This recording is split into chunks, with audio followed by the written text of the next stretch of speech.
નમસ્કાર દોસ્તો, આપ જોઈ રહ્યા છો સાઈ ગ્રુપ ઇન્ડિયા હાઉસ સંચાલિત નવસારી. સારી વાત, સીધી વાત અને સાચી વાતમાં અનેક મુદ્દાઓ પર આપણે કરી રહ્યા હોય છે ચર્ચા. ક્યાંક કેટલાય સવાલો તમારા દિલમાં હોય છે, ક્યાંક કેટલાય સવાલો અમારા જેવા સામાજિક જીવન જીવતા લોકોના દિલમાં હોય છે, અને ક્યાંય કેટલાય જવાબો આપવાની મથામણ રાજકીય, સામાજિક કે પછી વહીવટમાં બેઠેલા લોકોના મનમાં હોય છે કે આ વાતના હું જવાબો આપી દઉં. પણ ક્યાંક સમન્વયનો અભાવ હોય છે, અને એટલે જ હું બધા સાથે કરવાનો પ્રયાસ કરી રહ્યો છું સારી, સાચી અને સીધી વાત. તો શાસક પક્ષના નેતાઓ સાથે તો થોડોક સંવાદ કર્યો, પણ વિપક્ષોને એવું થાય ને પાછું કે અમને બોલવા ન મળ્યું. વિપક્ષ તો પ્રજાનો અવાજ હોય છે. વિપક્ષે પ્રજા સાથે ચોક્કસ સંવાદો કરી એ સંવાદોમાંથી શાસક પક્ષની ત્રુટીઓ શોધી અને શાસક પક્ષને એ બાબતે ધ્યાન દોરવાનું હોય છે. ત્યારે હાલ વિપક્ષમાં મુખ્ય પક્ષ તરીકે કોંગ્રેસ છે. તો આપણે વાત કરીએ કોંગ્રેસના નેતાઓથી જ. તો કોંગ્રેસનું એક નામ કે જેને હાલ કોંગ્રેસે એક જવાબદારી પણ આપી છે, અને એ જવાબદારી છે કોંગ્રેસના કાર્યકારી અધ્યક્ષની. નવસારી મહાનગરપાલિકા વિસ્તારના કોંગ્રેસના પ્રમુખ તરીકે દીપક બારોટની નિમણૂક કરવામાં આવી, પરંતુ ત્યારબાદ કાર્યકારી અધ્યક્ષ તરીકે રાજન જોશીની નિમણૂક કરવામાં આવી. રાજન જોશી કે જે એક એડવોકેટ છે, કોંગ્રેસનું એવું કહેવાય કે ઠરેલ નેતૃત્વ સંભાળે છે, અને સાથે સાથે તેઓ એક હાજર જવાબી અને કોંગ્રેસના નેતાઓને સાચવી જાનારા વ્યક્તિત્વ છે. કેટલાય બાબતો એમના માટે કંડાયેલી છે, પરંતુ આજે હું રાજન જોશીને તમારી સમક્ષ એમની સારી બાબતો, એમના મુખેથી ક્યાંક સાચી બાબત નીકળે, કારણ કે રાજકારણીઓના મોઢેથી સાચી બાબત નીકળવી એવું મુશ્કેલ હોય છે, પણ માનીએ કે થોડોક પ્રામાણિક રાજકારણી છે તો કદાચ સાચી વાત પણ કરી દે અને થોડીક સીધી વાત પણ એ એમના દિલમાં જે હોય તે કરશે. તો રાજનભાઈ, સ્વાગત છે આપનું. Thank you. રાજનભાઈ, મારો સીધો સવાલ પહેલો તો એ છે કે તમારી સારી બાબતો તમે શું માનો છો? પહેલા તમારા મતે, પછી મારા મતે તો કહીશ જ, પણ તમારા મતે શું માનો છો આપ કે તમારી સારી બાબત કઈ હોઈ શકે? નિર્ભયપણે સવાલ પૂછું છું. ભારતીય જનતા પાર્ટીના દરેક પ્રકલ્પમાં થયેલા ભ્રષ્ટાચારને વાચા આપું છું,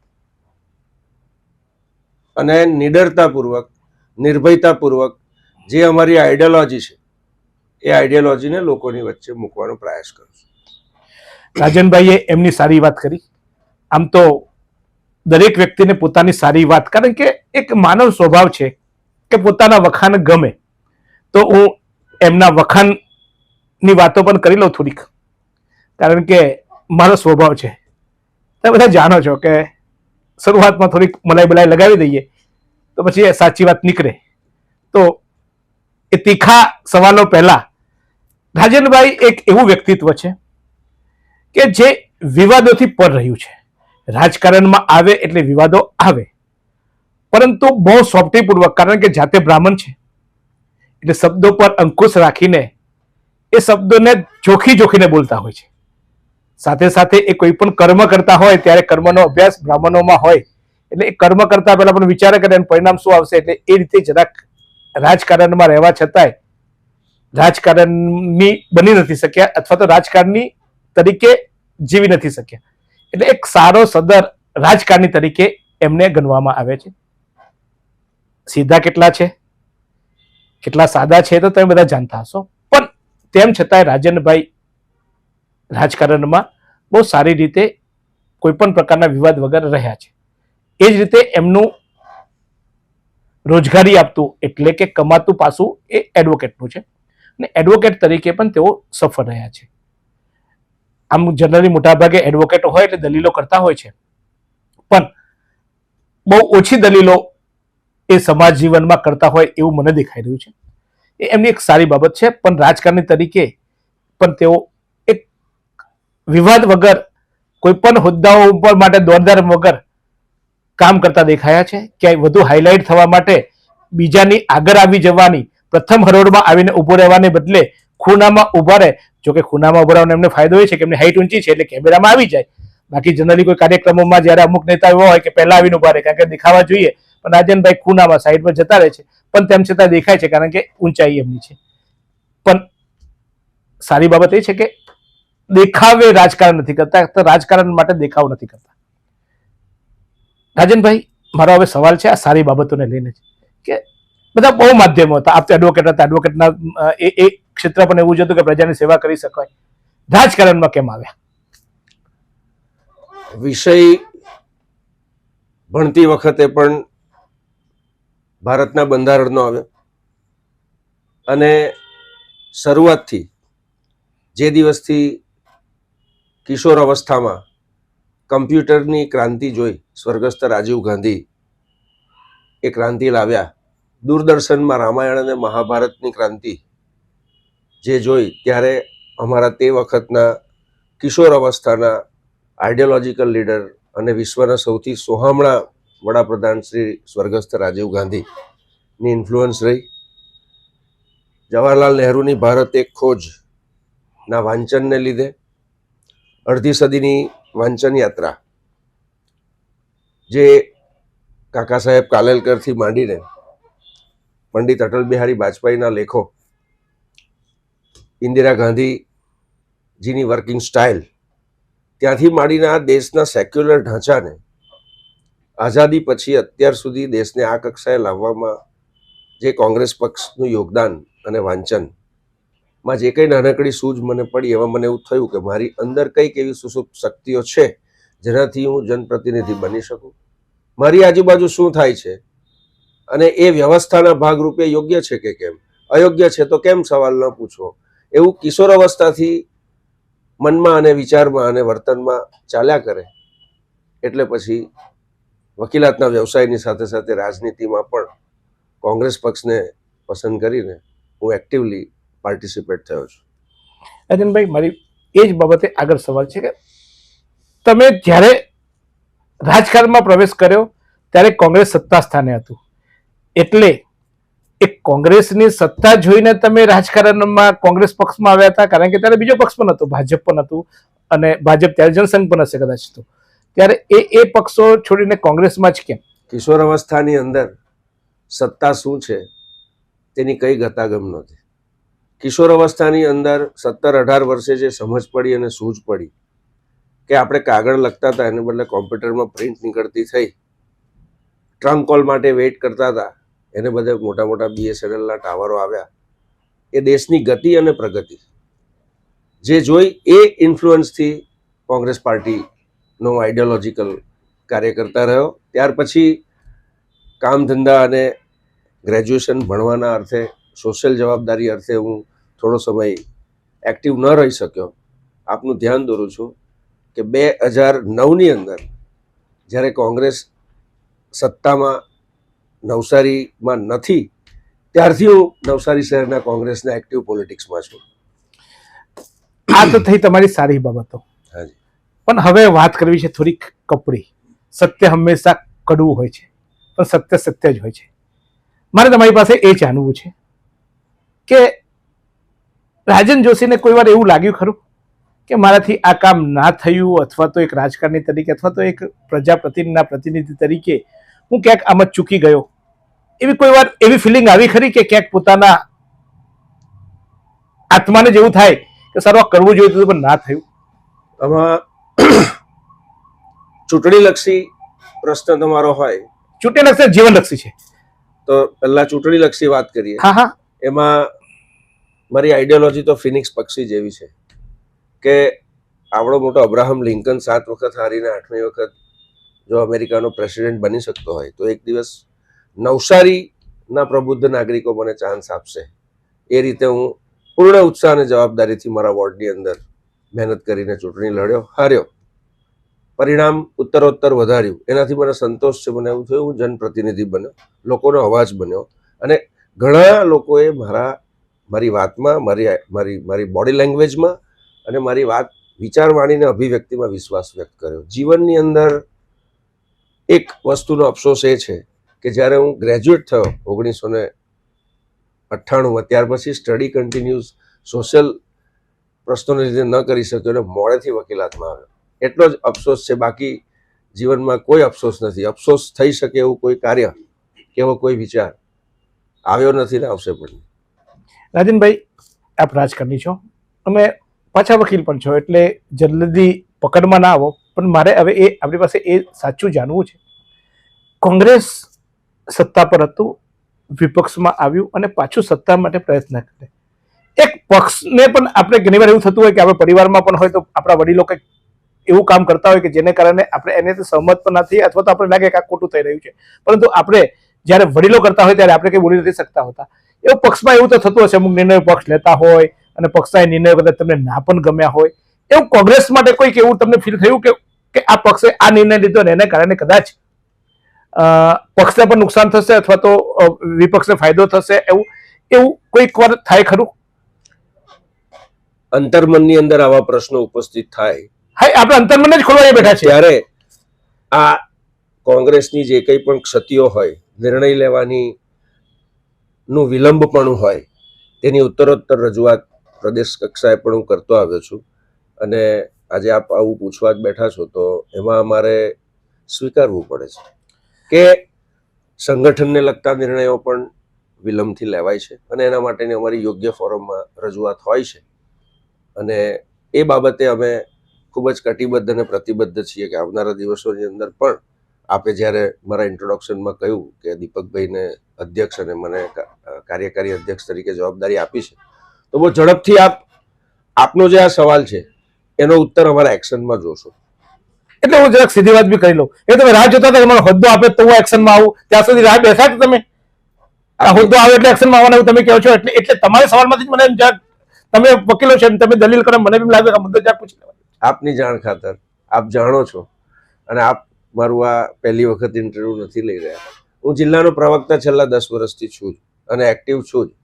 હમણાં આવનારી મહાનગરપાલિકાની ચૂંટણીઓની અંદર સંગઠનલક્ષી કામગીરી, વોર્ડ પ્રમાણેની મુલાકાતો અને જરૂરી ભારતીય જનતા પાર્ટી સામે અમારા 26-52 ઉમેદવારોની તૈયારી રૂપે આપનો જે આ સવાલ સંદર્ભ છે એનો એક્શન આપ જોઈ લેશો.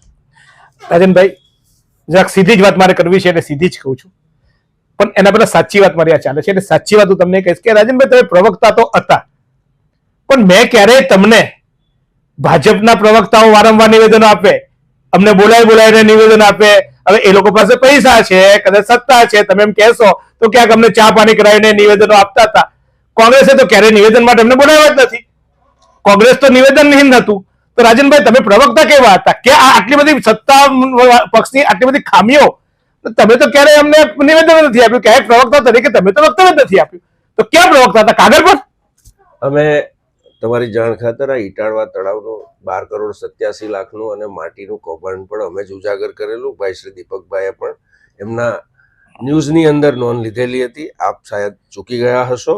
અને અત્યારે પણ આ સરબતિયા તળાવનો ઇસ્યુ જે છે તેને પણ અમે ઉજાગર કર્યો. ફ્લાવર શો, નહીં, હું અટકાવીશ. રાજનભાઈ, અટકાવીશ. પહેલા હું અધ્યક્ષ નહોતો. અટકાવીશ. અધ્યક્ષ 2,64,64,000 ફ્લાવર શો નો જાન્યુઆરીની 12 તારીખે ત્યારે હું અધ્યક્ષ નહોતો. મેં મારી વાત મૂકી જ છે. અટકાવ રાજનભાઈ, પ્લીઝ. એ એટલા માટે તમે જ્યારે મૂકી છે એ અમારા જેવા પત્રકારો, હું તો જો કે પત્રકારત્વમાં હવે બહુ નથી એવું કહી શકાય, પણ કેટલાક જાગૃત પત્રકારોએ તમારી પાસે આવે, તમને હલાવે, પછી બોલાવે, ત્યારે તમે બોલતો છો. ક્યારે તમે પત્રકાર પરિષદ કરીને તો કઈ અમને કીધું નથી કે આવો ભાઈ, આ જો આ કૌભાંડ ચાલ્યું, જુઓ. અત્યાર સુધી તમારા રાજ્યમાં પ્રવક્તા તરીકેની કેટલી પત્રકાર પરિષદો થઈ? શું અમે પ્રજા તમારા પર ભરોસો મૂકી હોય કે અમે ક્યારે ઊંઘતા રહીશું, વિપક્ષ જાગશે, અમને જગાડશે અને અમારી સાથે આવશે? બિલકુલ. ઓક્ટોબર 2022 ની અંદર આપ પોતે સર્કિટ હાઉસમાં આવ્યા છો. 22 થી 26 આવી સાહેબ. આ તો મિનિટે સમય બદલાય. હું ઓક્ટોબર 22 થી તમને હિસાબ આપું. ઓક્ટોબર 22 માં ફિલિપ્સના જે કંઈ પણ આ લાઇટના થાંભલા અને લાઇટો નાખવામાં આવી, 86 લાખનો ભ્રષ્ટાચાર હતો, અમે ઉજાગર કર્યો. આપે પણ નોંધ લીધી, ઘણા બધાએ નોંધ લીધી. ત્યાર પછી સતત આ 2023 અને 24માં ઇટાળવા તળાવનો જે ભ્રષ્ટાચાર છે એનો પણ અમે વાતો લોકોની વચ્ચે મૂકી છે, ફ્લાવર શોની વાત પણ મૂકી છે. અને હમણાં સરબતિયા તળાવ કે જે તળાવને તળાવ જ રહેવા દેવાનું છે, પરંતુ આ જે અમર્યાદિત સત્તા લોકોને મળી ગઈ છે એને લીધે લોકો તળાવને નેસ્ત નાબૂદ કરીને ત્યાં રેગ્યુલરાઇઝ કરીને બાંધકામ ગેરકાયદેસરનું કરવાના પ્રયાસ કરે છે. એનો દાવો અમે કોર્ટમાં લઈ ગયા છે. એટલે જ્યાં જે લડાઈ અને જે વાત મૂકી શકાય એના અમે સનિષ્ઠ અને વિનમ્ર અને પ્રમાણિક પ્રયાસો કર્યા છે. આપ એની નોંધ લો. ચોક્કસ, અમે તો નોંધ લઈએ છીએ, અમે તો હલાવીને શોધીએ છીએ તમને ખૂને ખૂને, એટલે જ આજે બોલાવે છે તમને, બાકી તો ના બોલાવતા ને. જો નોંધ ના દેતા હોત તો આજે તો બધા બહુ અમારી પાસે આવવા તૈયાર છે, પણ તમને એટલા માટે બોલાવે છે કે તમારો અવાજ અમે લોકો સુધી પહોંચાડે છે, કે તમારા દિલની વાત લોકો સુધી પહોંચાડે છે. આપનો ઋણી અહીંયા મારો કોઈ તમને ઉતારી પાડવા માટે કે તમને બી ઝંઝોરવા પડે, હલાવવા પડે, બોડીને હલાવીએ તો જ બોર કરે એમ તમે હલાવીએ છીએ, કારણ કે અમને પ્રજા છે ને અમને જોઈએ છે બોર, અમને મીઠા બોર જોઈએ છે, એટલે તમને હલાવીએ છીએ કે જાગો ભાઈ, અમારા માટે જાગો, અને એટલે જગાવીએ છીએ. હવે તમારો વ્યવસાય છે એડવોકેટ. કોઈ મોદી અહીંયા આવવાના હોય, એટલે માનનીય વડાપ્રધાન શ્રી મોદી સાહેબ આવવાના હોય, કોઈ મુખ્ય પ્રધાન આવવાના હોય, ત્યારે તમે જો એવું નક્કી કર્યું હોય કે અમે વિરોધ કરવાનો છે કે કારાકાવટા, તો તમને બધાને કાળી કેદમાં મૂકી દેવામાં આવે. એક લોકશાહીનો અવાજ હોય, વિપક્ષ હોય અથવા તો કોઈ પણ વ્યક્તિ હોય, એને બોલવાનો અધિકાર હોય, અને એ બોલવાનો અધિકાર કાનૂની રીતે તમારી પાસે છીનવી લેવામાં આવે, તમને નજરકેદ કરી લેવામાં આવે. આજ સુધી અસંખ્ય વાર અમે તમને કવર કર્યા છે. પેલી ગાડીમાં લટકીને પોલીસ આવે, ચાલો ચાલો બેસી જાઓ, તમે દેખાવતા કરતા હોય, 2-4 જણા ભેગા થાય અને પછી તમને બેસાડી દે, તમે ચૂપચાપ બેસી જાઓ, પાછા છૂટીને ઘરે જતા રહો. ત્યાં પોલીસ સ્ટેશનમાં તમને ખબર નહીં ખવડાવતા પીવડાવતા હશે, પડીકા કંઈક, પણ એ જે બી કરતા હોય તે. આ બાબતને એક એડવોકેટ તરીકે કેમ તમે વારંવાર, એક વાર નહીં વારંવાર તમને આ કેદ કરે, જેટલા નજર કેદ કરે, કેમ હાઈકોર્ટમાં જઈને તમે નથી કરતા કે અમને બોલવાનો અધિકાર નથી આપતી આ સત્તા? ચલો, ન્યાયતંત્ર તો તમારી પાસે છે ને, તમે એડવોકેટ છો, તમે તો માનશો કે ન્યાયતંત્ર તો છે જ, તો કેમ એક વકીલ તરીકે આ લડત ના આપી? જો તમે 10 વાર હાઈકોર્ટમાં ગયેલા હોતે તો કદાચ પોલીસ આવતા પહેલા 5 વાર હાથ ધર્યું જ તે, પણ કેમ ના ગયા? સાહેબ, આજે વકીલાતના વ્યવસાયમાં છું એટલે આપને હું જણાવી દઉં કે 2024 થી કે 23 પહેલા જ, કે કોરોના દરમિયાનથી જ આપ જુઓ, પ્રોટેસ્ટ સત્યાગ્રહનો કે અસહમતિ દર્શાવવાનો જે અધિકાર મૂળભૂત આ બંધારણમાં દરેક નાગરિકને આપવામાં આવ્યો છે, એનું સમગ્ર દેશમાં હનન થયું છે. નવસારી એકલામાં નહીં, હાઈકોર્ટમાં કે સુપ્રીમ કોર્ટમાં આ અંગે અસંખ્ય પિટિશનો કે અસંખ્ય રજૂઆતો થઈ, પણ આખું ન્યાયતંત્રથી માંડીને લેજિસ્લેશન અને એક્ઝિક્યુટિવ, આપણા દેશનું બંધારણ LE અને J અને ચોથું છો આપ, એની ઉપર ટકેલું છે. હાઈકોર્ટના તમે દ્વાર ખખડાવો કે સુપ્રીમ કોર્ટના દ્વાર ખખડાવો, આ રાજની અંદર હું જવાબદારીપૂર્વક બોલું છું, 2014 પછી આ સરકાર પોતે બંધારણીય મૂલ્યોનું હનન કરવા બેઠી છે. એટલે રાજન જોશી જેવા અસંખ્ય રાજન જોશી હાઈકોર્ટ જાય કે જિલ્લા અદાલતમાં જાય, ત્યાં પણ વાત સંભળાતી નથી જ્યાં બંધારણીય વાત છે તે. લડીએ છીએ ભારત જોડો યાત્રા. રાજન જોશી એડવોકેટ તરીકે કેમ ના ગયા? મને તો રાજન જોશીને હું તો ઓળખું છું નવસારીમાં, કે આ રાજન જોશી મારા એડવોકેટ છે, રાજન જોશી કોંગ્રેસના પ્રમુખ છે, અને મારા માટે જો કોઈ અન્યાય થશે તો રાજન જોશી પહેલા કોર્ટમાં પહોંચશે. મારી પ્રજા, તમારા પક્ષના લોકોને અન્યાય થાય ને રાજન જોશી એમ કે નથી ઉપજતું, કેમ ના ઉપજે? રાજન જોશી લોકલ મુદ્દાઓ, નવસારીના શહેરીજનોને લગતા સ્પર્શતા મુદ્દાઓ લઈને કોર્ટમાં ગયો જ છે. હમણાં જરાક 2 મિનિટ પહેલા જ મેં આપને કહ્યું, બંધારણીય મૂલ્યો પ્રોટેસ્ટ નહીં કરવો થતા પહેલા જ દરેક આગેવાનોને ઘરેથી એરેસ્ટ કરી લેવા, આ એમની પ્રેક્ટિસ છે. આ વાતનું સમર્થન આજે 88 વર્ષના માનનીય ફકીરભાઈ ચૌહાણે આપ્યું, કે જ્યારે કોંગ્રેસમાં અમે હતા, કોંગ્રેસ વખતે લોકો ભાજપમાં હતા અને આ ધરણા કરતા તો પોલીસ લઈ જતી ને ચા પાણી કરીને છોડી દેતી. ધરણા તો કરવા દેતા હતા. અમને તો આ અમર્યાદિત સત્તાના ઓથા હેઠળ, હું એવું માનું છું, પ્રબુદ્ધ નાગરિકો આની નોંધ લે, કારણ કે હું તો વકીલ છું ને મને સવારે 6:30 ઘરેથી પકડી જાય. સામાન્ય વ્યક્તિને આજે બોલવાનો અધિકાર નથી. એ વાતાવરણ ભારતીય જનતા પાર્ટીએ એસ્ટાબ્લિશ કર્યું છે. જો રાજન સામે લડત છે. રાજનભાઈ સાચી વાત કરી છે, એટલે ચોક્કસ સાચી વાતને હું હવે સીધી વાત પર લઈ જઈશ, કારણ કે અમારે સીધી વાત પણ કરવાની છે. રાજનભાઈ સાથે બહુ સીધા સવાલો ઉભા થયા છે. રાજનભાઈ, કોંગ્રેસના નેતાઓ પાસે મારા બહુ સવાલો છે, કારણ કે અમે પ્રજા છે, બિચારી પ્રજા છીએ. સત્તા પક્ષ તો અમને તો ગાંઠતું નથી. તમે અમને એક આશાનું કિરણ જગાવો કે આ લોલીપોપ આપો કે કઈ નહીં, ભાજપ વાળા ના ગાંઠે તો અમે બેઠા છીએ. તમે જાણો કે બંધારણની અધિકારીઓનું ઉલ્લંઘન થઈ રહ્યું છે, આ છે તે છે, ચલો કાયદામાં તમે એમ કહો કે અમને પરિણામ નથી આવતું, પ્રયાસ તો કરવો જોઈએ ને. તો એ પ્રયાસો કેમ નથી? તમે અત્યારે જે એક પક્ષીનું નામ આપ્યું, તો એમ એકવાર તમે પ્રયત્ન તો કરો. તો એ પક્ષીની જેમ વારંવાર પ્રયત્ન કરશો તો ક્યાંક ઉપજશે ને. અમને તો આશા બંધાશે ને કે ચલો રાજનભાઈ લડતા તો છે ને. રાજનભાઈ કેમ લડતા જ નથી? તમે તો લડવા પહેલા પરિણામ નક્કી કરી દીધું કે આનું પરિણામ નથી આવવાનું અને અત્યારે હેઠા મૂકી દો છો. જો જે બંધારણીય પ્રશ્નો છે જે તે જગ્યાએ અમે ઉચકીએ છીએ, આ પ્રોટેસ્ટ થવા નથી દેતા કે પ્રોટેસ્ટ કરવા નથી દેતા, એ લોકલ ઓથોરિટીએ જે તે કલેક્ટરશ્રીને રજૂઆત પણ અમે કરતા જ હોઈએ છીએ. આ પ્રશ્નોના કેસ ના હોય, આ પ્રશ્નોમાં લોકોની વચ્ચે જ જવાનું હોય અને એ જવાનું અમારું ચાલુ છે. રાજનભાઈ આનો એવું જવાબ મારું માનવું છે. હા, તમે જાઓ છો ચોક્કસ. રાજનભાઈ એક વસ્તુ સમજાવો. તમે સારા ડ્રાઈવર હોવ, તમારી પાસે પોતાની ગાડી હોય અને તમે ક્યાંક ફરતા હોવ, તમે પેલા એમાં હોય ને પછી તમે કાલે ગાડી મૂકી દો કે નહીં નહીં એક્સિડન્ટ થઈ જાય ગાડી ના ચલાવો, તો અમારા જેવા નવા નવા ડ્રાઈવર હોય એ તો ગાડીને હાથ બી ક્યાંથી અડાવે. તમે રાજકારણમાં સત્તા સ્થાને ભૂતકાળમાં હતા, અત્યારે તમે એક વિપક્ષ તરીકે પક્ષમાં હોદ્દા પર છો, તમે એડવોકેટ છો. જો તમે જ આવા બંધારણીય બાબતોમાં પાછી પાની કરતા હો તો તમને જોઈને અમને તેમ થાય કે રાજનભાઈ નથી નીકળી શકતા, રાજનભાઈ નું કઈ નથી ઉપજતું, તો અમે તો અમે તો પ્રજા બિચારી છીએ પાછા વધારે બિચારી બનીએ. તો અમને વધારે અમને હિંમત આપવાની જગ્યાએ તમે તમને વધારે બિચારી બનાવવાની. તમને મેં એ જ વાત કરી કે વકીલ તરીકે હું વારંવાર જેલમાં જવા બિચારી પ્રજા માટે તૈયાર છું. બિચારી પ્રજા હવે કેટલું સમર્થન આપે એ જોવાનું. જેલમાં તમે જાઓ છો પણ જેલમાં શું કામ જાઓ છો? લડો ને. અમે તો તમને લડવા માટે મૂક્યા છે. શું કામ જેલમાં જાઓ છો? એ પકડાય તરત કોર્ટમાં જાઓ, કોર્ટમાં કહો કે સાહેબ મારી ભૂલ શું, મને શું કામ દરજ્જા બંધ કર્યો? કેમ? તમે તો કાયદો જાણો છો. બહુ વિનમ્રતા અને આદરથી આપને કહેવાનું છે કે અમે કોર્ટમાં પણ ગયા છે, લડ્યા પણ છે ને નિર્દોષ બી છૂટ્યા છે અને આક્ષેપ બી કર્યા છે. આ સ્થિતિનું જે નિર્માણ છે એ અંતે તમારે સ્વીકારવું જ પડશે કે અમર્યાદિત સત્તાના ઓથા હેઠળ આજે લોક અવાજ, બિચારી પ્રજા વોટ આપતી વખતે બિચારી નથી રહેતી. એ ધ્યાન એને એવું દેખાય ને કે જો ભાજપને મત તમારો મત વેસ્ટ જવાનો છે, આ કોંગ્રેસ વાળા તો જેને બેસી જવાના છે. એ લોકોને હું એવું માનું છું કે ભાજપને વોટ આપીને પણ એમનો વોટ વેસ્ટ જ જાય છે. એ તો 100% માની લઈએ તમે કહો છો. તો આ સ્થિતિ આજે આપણે ચર્ચા કરીએ છીએ તો જોનારા અને સાંભળનારા વિચારે કે કઈ રીતે એક્ટ હવે આવનારા દિવસોમાં કરવાનું છે. રાજનભાઈ ચાલો હું સીધો સવાલ તમને એ પૂછું છું, Please. અમે કોંગ્રેસે કેમ મત આપીએ? ચાલો અમે ભાજપને મત આપીએ, ભાજપ સત્તા સ્થાને આવેલી છે, સત્તા સ્થાને ભાજપ સત્તાનો પાવર જમાવીને જે કરે તે એ રાજ તો કરે છે. કોંગ્રેસને વિપક્ષમાં કદાચ અમે નહીં આપ્યા પણ કોઈ અમે અમારા જેવા 10 જણા ભાજપને આપ્યા, ભાજપ બહુમતીમાં આવી, પણ કેટલાકે કોંગ્રેસને મત તો આપ્યા છે ને. જે લોકો તમને મત આપે છે 10%, 15%, 25%, 40%, આમ તો બહુ પાતળો રેશિયો હોય છે અમુક વાર તો, પણ એ જેટલા મતદારો તમને મત આપે છે એ મતદારોની આશા પણ તમે તોડો છો, એટલે ધીમે ધીમે ધીમે તમારી સંખ્યા ઘટે છે.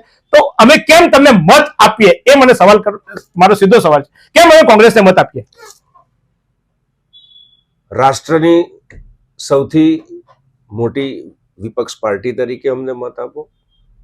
રાષ્ટ્રના ઢાંચાની અંદર આજે 6400 જેટલી જ્ઞાતિ, 33 રાજ્યો, આશરે 700 થી વધારે જિલ્લાઓ, આ તમામ એક અમ્બ્રેલાને ભારત અખંડ બનાવીને બંધારણ આપનારી કોંગ્રેસ આજે દેશના ખૂણે ખૂણે, બૂથે બૂથે અને ગામડે ગામડે છે. રાજનભાઈ રાજકીય રીતે અપેક્ષા નથી મને તો રાજનભાઈ સીધો જવાબ સમજાવે, મારા સામાન્ય માણસે સમજે, લારી ચલાવતા માણસે સમજ પડવી જોઈએ કે મારે તમને મત કેમ આપવો જોઈએ. એવી ભાષામાં સમજાવો ને મને યાર. તમે બધું પોલિટિકલી બોલો ને, અમને બધા પ્રજાને અમને ખબર નહીં પડે યાર. અમને સીધી ભાષામાં કે અમે મત કેમ આપીએ? તમે પ્રજા અમારું પેટ્રોલ સસ્તું થશે, અમારા ઘરમાં શાકભાજી સસ્તું થશે, અમને શું ફાયદો થશે મત આપે? કારણ કે ફાયદા વગર માય નથી પીરસતી. જો હું છે ને કંઈક જવાબ આપીશ ને તો શાસક પક્ષ એને પાછું રેવડી કહેશે.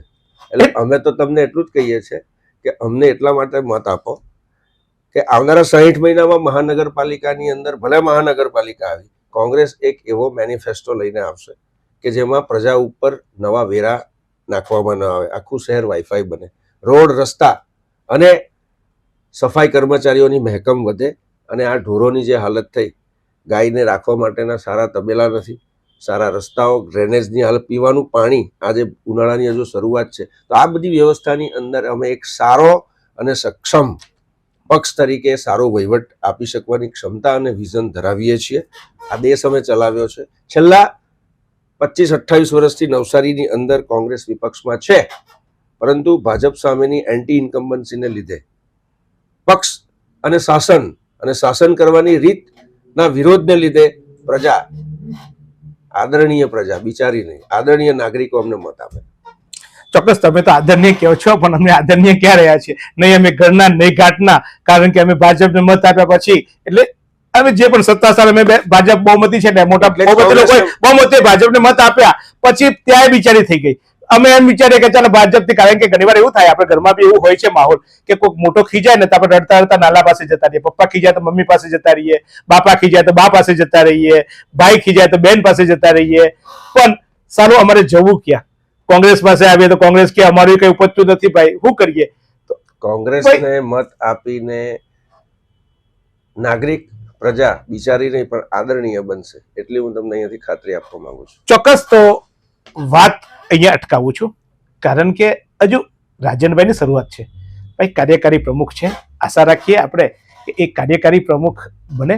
આ મારો કાર્યક્રમ કોઈને નીચા જોડવા માટે નથી, પણ દરેકના દિલમાં એક દાજ હોય છે. તમારા દિલમાં એક સવાલો હશે કે હવે રાજનભાઈ ગયા, ભાઈ ધર્મેશભાઈ ગયા, હવે રાજનભાઈ આવે, દીપકભાઈ આવે ને આ ગયા ને તે ગયા, આ આવશે તો કરશે શું? તો એ જાણવાનો પ્રયાસ આપણે કરતા હોઈએ છીએ. મારો આ સારી સીધી અને સાચી વાતનો રાજનભાઈ સાથે અત્યારે અધ્યાયમાં આપણે કોમા મૂકીએ છીએ, કારણ કે હવે એ પ્રવક્તા પણ છે અને એ હવે કોંગ્રેસના બોલકા નેતા પણ બનશે, કારણ કે કાર્યકારી પ્રમુખ છે. હવે કાર્યકારી પ્રમુખનું પદ કેવું છે તો દીપકભાઈનો આના પછીનો ચોક્કસ એપિસોડ લેવાનો છું. દીપકભાઈને મેં આમંત્રિત કર્યા છે. દીપકભાઈ આવે તો દીપકભાઈને એના સવાલો પૂછીશું એના વિશે. પણ આશા એવી રાખીએ કે કાર્યકારી પ્રમુખ તરીકે એક નવી આશા જન્મી છે. એડવોકેટ છે, કાયદાના નિષ્ણાત છે, આપણા માટે ક્યાંક લડશે.